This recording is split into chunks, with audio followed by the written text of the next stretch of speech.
Hello everyone, my name is Angelica and welcome to another segment of This is Biz, brought to you by This is Improv. Today we're going to be talking about how to use improv to improve your public speaking. Of all the things I hear about, people are the most scared of their public speaking skills and how to be in front of an audience, how to make sure they sound intelligent and like their product, like their idea is worth talking about and listening to. Well, improv is a great way to get you up and in front of an audience, showing how awesome you really are and how great this idea is. I mean, this is our job, right? We're improvisers. We're constantly on the stage doing exactly this all the time. And we're used to a lot of trial and error. So here are 3 ways that improv can help you with your public speaking. The first way that improv can help you with your public speaking is by working through failure. Just like I said, improvisers are constantly shown failure. We have scenes that might not be as funny as we thought they were. We might not be as funny as we thought we were, and things fall flat. We don't get a laugh, and that's okay. In the world of public speaking, maybe someone doesn't understand a concept that you're bringing up, or maybe a piece of technology totally fails on you in the middle of your presentation. Like if you were to put a video in the middle of your presentation slide, or if the lights suddenly go out in the whole auditorium and you're left alone on stage with no electricity. So what are you going to do? How are you going to get out of this situation and work through that failure? Even if it's not your fault, it's the universe shutting down all the electricity. Well, in improv, when we're faced with failure, whether it be a joke that didn't quite land, or we missed an important piece to our grand show, like let's say we have several games laid out for a presentation or a show, and we skip one by accident, we just jump over it. Well, we could go back to that same segment, or we can skip it and not mention it again for the rest of the show. It's really dependent on what we want to do. Maybe someone says they're my Aunt Lisa and I call them Aunt Jill. Then the other person just says, hey, I hate when you call me Jill. My name's Aunt Lisa. And we go back to that. And we failed. Something happened. Something got messed up for us. What we need to learn, and what we learn as improvisers, and what we teach you when you need help with public speaking, is that you can get through it. It's okay. You have maybe 10 minutes without making a mistake, and this mistake lasted about 3 seconds, and you have 5 more minutes to show that you're the boss. So let's get to it. Working through failure can be as simple as calling attention to the problem that occurred, just like the Aunt Lisa idea. If the electricity goes out, or a video shows up and doesn't play all the way through, or you can't hear it, call attention to it. Hey, this isn't working. This piece of technology isn't working. Do you want to keep watching it without any audio? Is there text attached to it? If not, just tell the people what this video was. Don't fixate on the failure. Move through it elegantly. The second way improv can help you with your public speaking is by teaching you to stay on your toes. Again, we're faced with tons of failure all the time, and sometimes we get someone rowdy in the audience, or something that we didn't quite expect or rehearse going through. Like we have a suggestion about a topic we've never heard about ever, and we have to stay on our toes and learn how to work through that suggestion, how to work through that thing that we didn't quite expect. If this was a presentation, if you're working on public speaking, maybe you said something that you didn't expect to talk about that wasn't quite in your notes. How do I go forward from this? There might also be an instance where someone from the audience asks a question that you don't quite understand.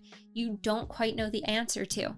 So one method that I really like using when I get stuck in a situation like that, or I just don't understand, I ask the question back to them. What this does is gives you time to think and recuperate. Usually when we're brought something that we didn't expect, we feel a shock.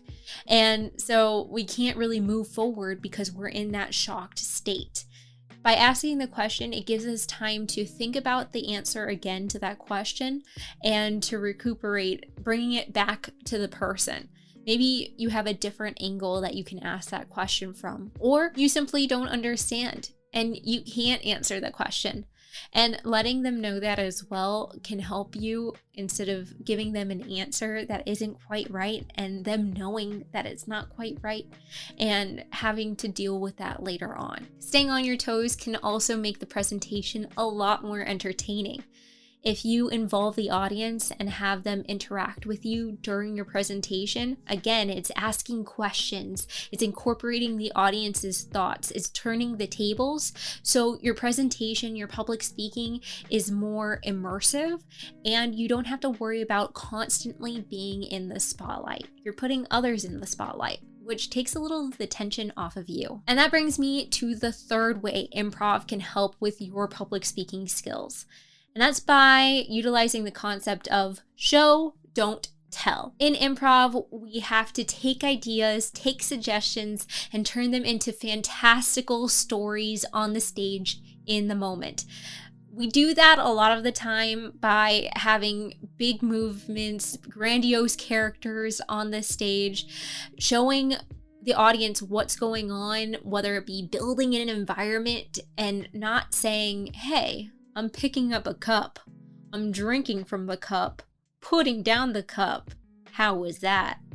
You have that experience occurring for your audience and you continue talking. These pieces are added on as something to immerse your audience further into the experience. So drinking water might show my audience that I'm in a kitchen or I'm in my living room and I just have a glass of water around.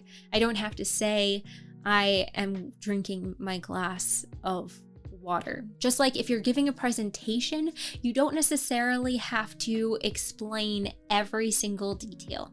I know when I give a presentation, I've worked so hard on it, on all the research, on all the mechanics that really make it work and that make it interesting for me. So I get really detailed. I go really into detail, and I know that my audience would not like all of the detail that goes into it, because my presentation would probably be an hour long when I only have about 20 minutes to present. So how do I narrow this down? How do I bring it down? In presentations, you want to give key concepts, and utilizing the keeping on your toes methodology, you can make this fun by turning the tables, asking the audience for questions and examples, giving the audience examples of what you're talking about. You may even take this a step farther and decide, hey, I want to put together a workshop so that they're actively taking part in what I'm talking about instead of presenting and just showing them what my concept is. This might be more engaging and get their blood flowing so they're more apt to listen to what you have to say. Regardless, it's going to be a lot more memorable. I hope these improv tips have been memorable for you and you keep them with you for your next public speaking engagement. If you need any help personally with your public speaking for your next presentation, your school project, your pitch, we offer one-on-one coaching where we walk through these exercises and go through your actual presentation with you in real time. We also offer improv classes so you can jump in with a bunch of people and learn how to work through failure, keep on your toes, and show and not just tell through our improv drop-in classes. If you want to bring us to your business or organization to improve your public speaking as a whole, we also offer workshops for public speaking, corporate training, and other business skills. If you have specific questions about this video, what we talked about, have you experienced any of these instances while you were public speaking? Did anything catch you off guard? How did you get through it? Tell us below in the comments. We'd love to hear what you went through while you were public speaking, and if you've used these tools, how did it work for you? While you're at it, make sure to subscribe to this video and give us a thumbs up so we know that these tips are helping you with your business and life. We can't wait to see you next time for more improv business tips. My name is Angelica Zadak, and you have been watching This is Biz, brought to you by This is Improv. Thank you so much for watching. Goodbye.